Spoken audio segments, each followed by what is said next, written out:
చెప్పుకోవడానికి పేరు పెద్ద, చూపించుకోవడానికి ఊరు దెబ్బ అన్నట్టు ఈరోజు కోకాపేట జరుపు మొత్తం భారతదేశంగా కోకాపేట అంటే ఒక పేరు ప్రఖ్యాతలు ఉండే ఒక ప్రాంతం. బాగా డబ్బులున్న వాళ్ళు, డబ్బులు పెట్టుకున్న అపార్ట్మెంట్లు కొనేవారనే ఒక మన పైన ఈ ప్రాంతంలో ఉండే ప్రజలపైన ఒక అభిప్రాయం ఉన్నది.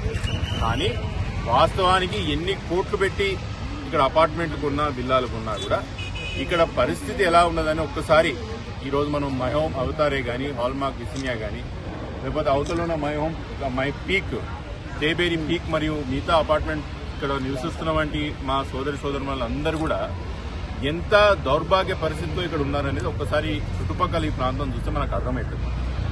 5 నిమిషాలు బయట కూర్చుంటే చాలు, దుమ్ము ఎక్కడికి వెళ్ళి వచ్చి పడుతుందో తెలియదు, ఏ బండి ఎక్కడి నుంచి ట్రాఫిక్ పోతుందో తెలియదు. రోడ్ల పరిస్థితి దౌర్భాగ్యంగా మారింది.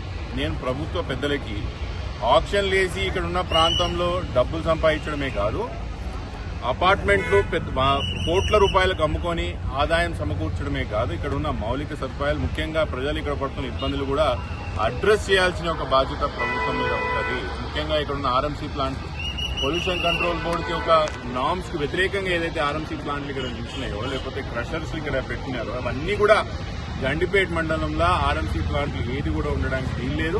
ఇది ఎక్కడికి వెళ్ళి తెస్తారు ఏంటనేది అది ప్రభుత్వ అధికారులు మరియు బిల్డర్స్ యొక్క హెడేక్, మాకు సంబంధం లేదు.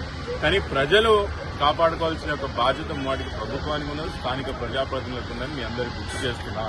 ఈరోజు చిన్న శాంపుల్ సైజులోనే ఇక్కడ ఉన్న స్థానికంగా అపార్ట్మెంట్ అసోసియేషన్ వాళ్ళు దాదాపు 100-200 మంది ఇక్కడ తిరగడం జరిగింది. కానీ ఒకటి మాత్రం నేను ప్రభుత్వానికి హెచ్చరిస్తున్నా, తొందరలో ఈ సమస్యల పట్ల మీరు పోరాటం చేయకపోతే, సమస్యలను ఎట్లా పరిష్కరించాలో ఆలోచన చేయకపోతే దాదాపు 10,000 మందితో మహిమ అవతార్ చొరస్తాన్ని మేము నిర్బంధం చేస్తామని చెప్తున్నాం. Thank you.